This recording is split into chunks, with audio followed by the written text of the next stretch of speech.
Hey guys, what's going on? My name is Arbuckle. Welcome back to another video. Today I want to share with you guys some tips and tricks on how you can get easy diamond light machine guns in Call of Duty Black Ops 3.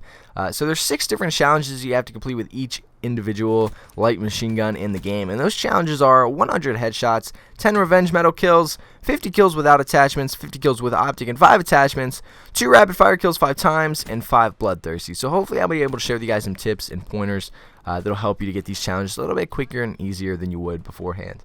So the first thing I want to talk about is game type, and not necessarily game mode. Game mode is not as important as game type when it comes to getting these challenges, and that is playing hardcore. Now the reason for that, light machine guns were not put in the game to be able to compete easily with quick draw stock submachine guns, quick draw stock assault rifles. It's not meant to be a weapon that you can rush around in the spawn with and do well very often with.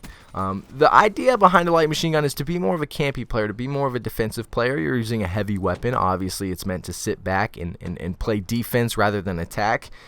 So when playing core, when trying to get headshots, it makes it very, very difficult to get headshots.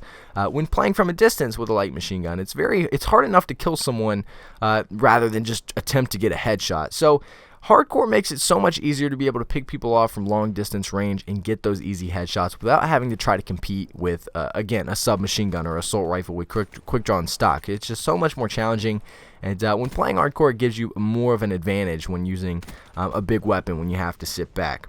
Also, with hardcore, you don't have to worry about a mini-map or a kill cam. So if you are playing defensive, if you are being a campy player, there's no kill cam, so you don't have to worry about if someone doesn't see you, they're not necessarily going to know where you're at.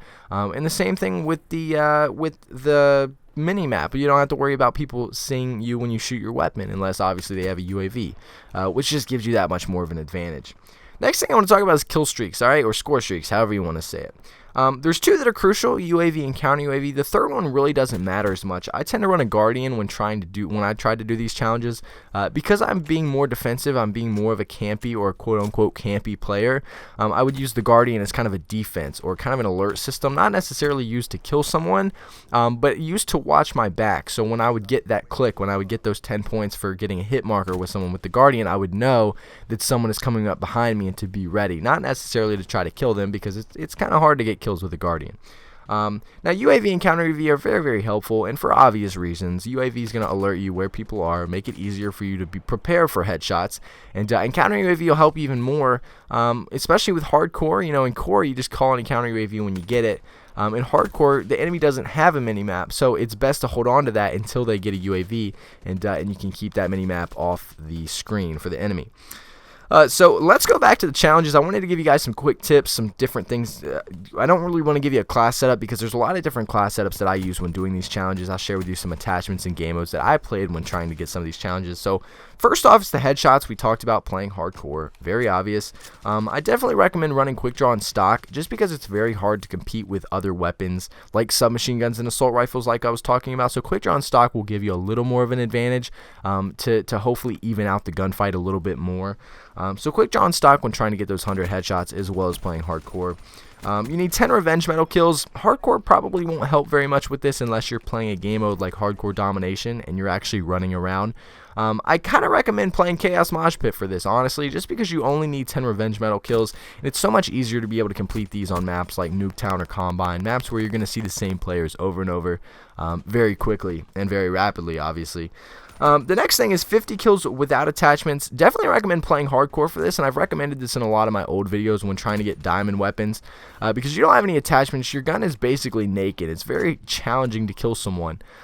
So when playing on maps that are smaller, playing hardcore rather, not maps that are smaller. I mean, I guess smaller maps would help, but playing hardcore, it's a lot easier than running around in core with a naked gun. You know, there's always an attachment. There's people that rarely run around without any attachments, unless they're trying to complete challenges. So it's a lot more difficult to kill someone without attachments. So you might as well play hardcore to give yourself that advantage to only having to take 1 or 2 or maybe even 3 bullets to kill somebody.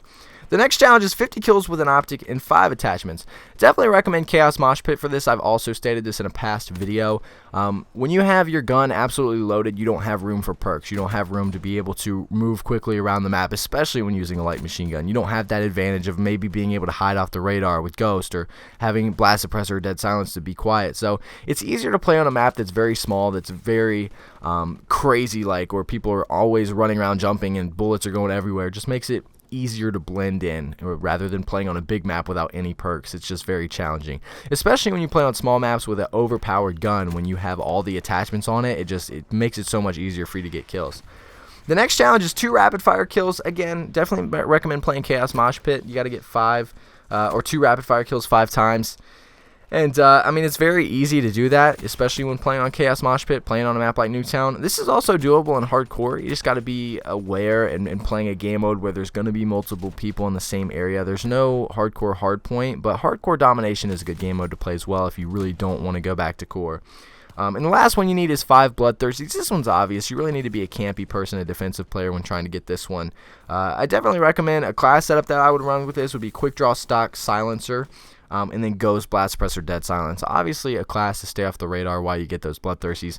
But anyway, guys, those are all the tips that I have for this video. Hopefully that will help you to get some of these Diamond Light machine guns a little bit quicker and easier.